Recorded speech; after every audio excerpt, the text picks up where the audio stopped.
핵심입니다. 시스템을 돈으로 환산할 수 없는 가장 현실적이고 대단히 깔려있죠. 미술관이 코스트코가 되었습니다. 네덜란드 로테르담에서 실제 벌어진 이야기죠. 우리가 흔히 미술관 하면 떠올리는 이미지가 있는데요. 하얀 벽, 완벽한 조명, 그리고 큐레이터가 엄선한 서사에 따라 배치된 고상한 작품들. 하지만 이곳 보이만스 판 베닝언 디포에서는 그런 것이 전혀 없습니다. 대신 수백억 원을 호가하는 렘브란트와 고흐의 걸작들이 거대한 철제 렉에 걸려있고 그 사이를 지게차가 오가며 화물 승강기가 쉴 새 없이 작동하는 기계음만이 공간을 채우고 있죠. 이곳은 전시하는 공간이라기보다는 적재하는 공간이 더 어울릴지 모르겠습니다. 미술관이라는 공간이 수백 년간 지켜온 우아한 가면을 벗어던지고 스스로 거대한 물류창고가 되기를 자처한 현장. 오늘 저는 여러분을 전 세계에서 가장 핫하고 동시에 가장 솔직한 미술관으로 안내하려고 합니다. 도대체 왜 도시 한복판에 이런 거대한 미술관 같지 않은 창고가 들어서야 했을까요? 이 파격적인 프로젝트의 시작점은 사실 심미적인 기획과는 거리가 먼 다급한 생존 전략이었습니다. 로테르담이 해수면보다 낮은 도시다 보니 기후 변화로 인한 폭우와 침수 위협은 언제나 이 도시가 안고 사는 숙명과도 같았죠. 그래서 문제가 생겨버립니다. 기존 미술관 지하 수장고가 물에 잠길 위험에 처한 것이죠. 그곳엔 돈으로 환산할 수 없는 15만 점의 인류 유산들이 보관되어 있었기 때문입니다. 선택의 기로에서 보이만스 판 베닝언 미술관은 관습을 깨는 결단을 내립니다. 보통 수장고는 땅값이 싼 교외에 짓고 숨기는 것이 일반적이지만 이들은 반대로 도시의 가장 중심부인 뮤지엄 파크에, 그것도 보란듯이 솟아오른 거대한 타워형 수장고를 짓기로 결정한 것이죠. 침수의 공포로부터 작품을 영구적으로 격리하고 동시에 그동안 숨겨왔던 수장고를 대중에게 100% 개방하겠다는 역발상. 이것이 바로 디포 프로젝트의 핵심입니다. 건물의 외관을 보시면 높이 39.5m의 둥근 그릇 형태로 사람들은 이를 독특한 디자인이라 평하지만 사실 이것은 철저한 공학적 결과물이라 볼 수 있습니다. 지상의 바닥 면적을 최소화하며 공원 부지를 시민들에게 양보하고 위로 올라갈수록 넓어지는 구조를 택해 침수 걱정 없이 최대한 많은 작품을 수용하려는 계산이 깔려있죠. 멋을 부린 것이 아니라 가장 효율적인 적재를 위한 기능주의적 형태인 셈입니다. 외벽을 감싼 1664개의 거울 패널 또한 마찬가지죠. 로테르담처럼 밀도가 높은 도시에 거대한 콘크리트 덩어리가 들어선다면 시야를 가로막는 흉물이 될 수 있었습니다. 그래서 건축그룹 MVRDB는 건물에 투명성을 부여하기로 한 것이죠. 거울은 주변의 숲과 하늘, 로테르담의 스카이라인을 그대로 반사합니다. 거대한 건축물이지만 스스로의 존재감을 지우고 도시의 풍경을 비추는 캔버스가 되는 것. 이것이 이 건물이 도시와 공존하는 방식입니다. 내부로 들어서는 순간 우리는 미술에 대한 고정관념이 무너지는 경험을 하게 됩니다. 노출 콘크리트와 금속 파이프가 그대로 드러난 인테리어는 이곳이 관람을 위한 갤러리가 아닌 보존을 위한 설비시설임을 명확히 보여주고 있기 때문이죠. 가장 충격적인 것은 작품의 분류 체계입니다. 기존 미술관의 문법은 미술사적 연대기죠.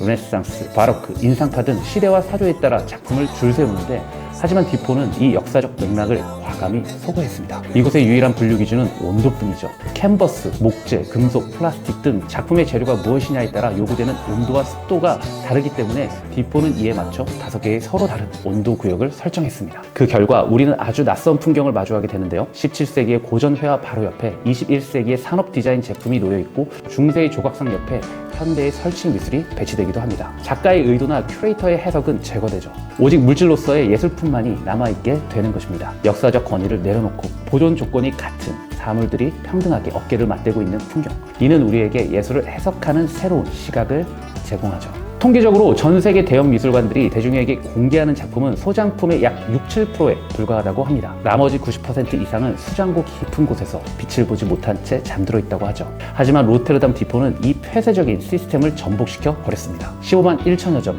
이곳은 소장품의 100%를 공개하고 있죠. 그리고 유리창 너머로 끝없이 이어진 철제 렉을 통해 관람자들은 화려한 액자에 끼워진 그림의 앞면뿐만 아니라 캔버스의 뒷면, 작가의 서명, 낡은 프레임의 흔적, 심지어 과거 경매 회사들이 붙여놓은 관리 태그까지 작품의 환상을 걷고 실체 그대로를 감상할 수 있습니다. 이것은 예술의 신비주의를 벗겨내는 과정이자 공공자산인 미술품을 진정한 의미에서 시민에게 돌려주는 행위라 할 수 있죠. 이 건물의 투명성은 단순히 작품, 전시에만 그치지 않습니다. 디포는 미술관의 가장 내밀한 영역인 보건실마저 대중에게 개방했죠.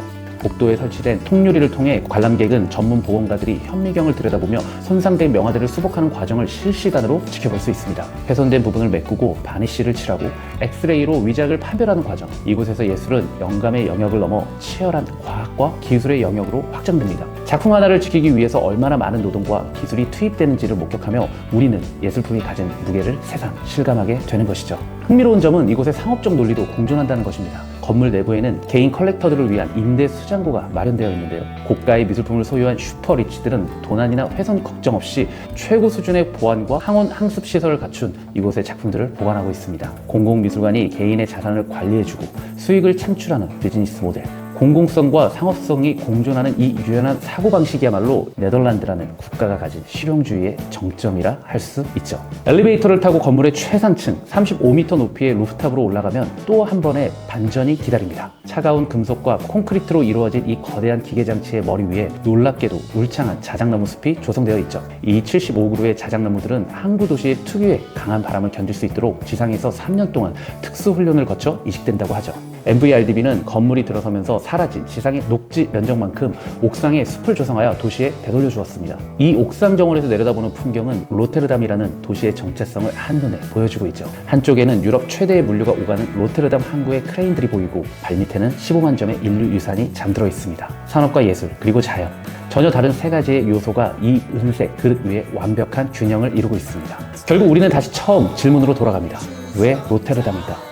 런던도 파리도 아닌 왜 로테르담에서 이런 물류 창고형 미술관이 들어서야 했을까요?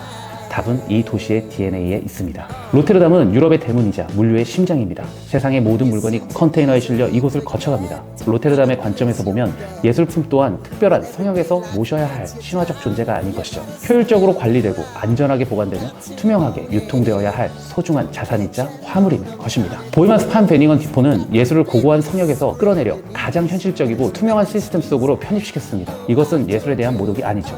오히려 예술을 우리의 삶과 가장 가까운 곳에서 만질 수 있고 확인할 수 있는 실체의 영역으로 가져온 혁명에 가까운 것입니다. 미술관이 코스트코가 되었다는 것, 그것은 예술이 비로소 특권층의 전유물을 넘어 시민의 일상 속으로, 도시의 시스템 속으로 완전히 들어왔다는 가장 강력한 증거일지도 모릅니다.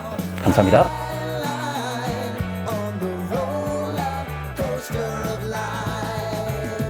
You've got to all choose your time.